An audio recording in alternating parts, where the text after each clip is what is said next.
22 जनवरी को अयोध्या में होने वाले प्राण प्रतिष्ठा को लेकर तैयारियां जोरों शोर से जारी है। लगभग सभी तैयारियां पूरी कर ली गई हैं। प्राण प्रतिष्ठा के लिए पूजा 16 जनवरी से शुरू होकर 22 जनवरी तक चलेगी। 1990 के दशक में रथ यात्रा की ही तर्ज पर एक और रथ यात्रा गुजरात से 8 जनवरी को रामनगरी यानी अयोध्या के लिए निकाली जाएगी। रथ यात्रा गुजरात, मध्य प्रदेश और उत्तर प्रदेश के 15 शहरों से होते हुए तकरीबन 1400 किलोमीटर की यात्रा तय करेगी। 20 जनवरी को यह रथ यात्रा अयोध्या पहुंचेगी।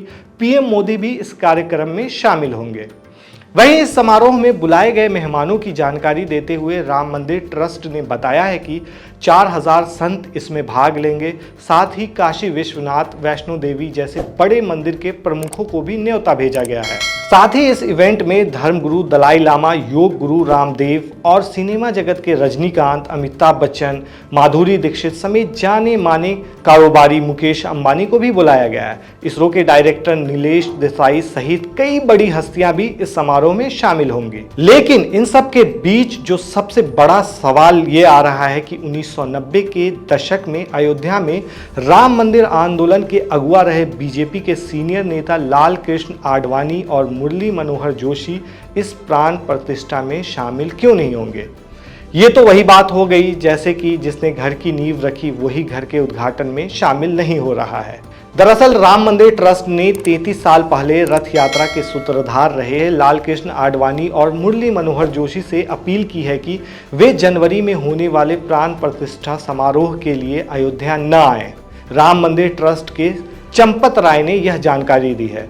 चंपत राय ने मीडिया को बताया है कि पूर्व प्रधानमंत्री आडवाणी और पूर्व मानव संसाधन विकास मंत्री जोशी स्वास्थ्य और उम्र संबंधी कारणों से समारोह में शामिल नहीं हो सकेंगे। चंपत राय ने बताया कि परिवार के बुजुर्ग हैं उनकी उम्र को देखते हुए उनसे न आने का अनुरोध किया गया है, जिसे दोनों ने स्वीकार भी कर लिया है। अब सवाल ये उठ रहा है कि जहां एक तरफ देश भर के साधु संत समेत एक्टर, नेता और उद्योगपति इस प्राण प्रतिष्ठा में शामिल होंगे, वहीं राम मंदिर के लिए रथ यात्रा निकालने वाले आडवाणी को सेहत का हवाला देकर उन्हें दरकिनार तो नहीं किया जा रहा है।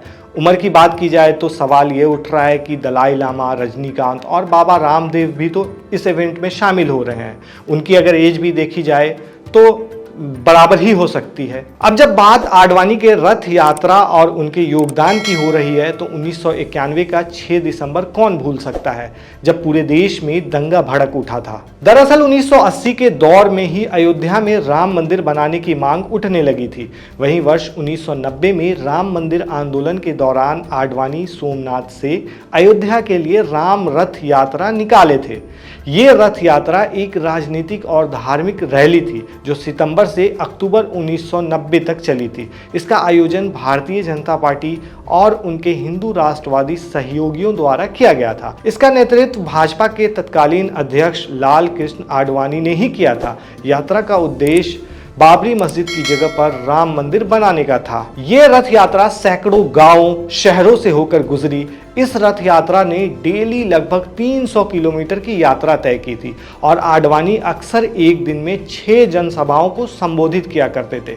इस यात्रा ने हिंदुओं में धार्मिक और उग्रवादी दोनों भावनाओं को उभारा था और ये भी माना जाता है कि भारत के सबसे बड़े जन आंदोलनों में से ये एक था। इसलिए अब सबसे बड़ा सवाल यही उठ रहा है कि राम मंदिर के लिए सबसे बड़ा आंदोलन करने वाले आडवाणी को सेहत का हवाला देकर दरकिनार तो नहीं किया जा रहा है।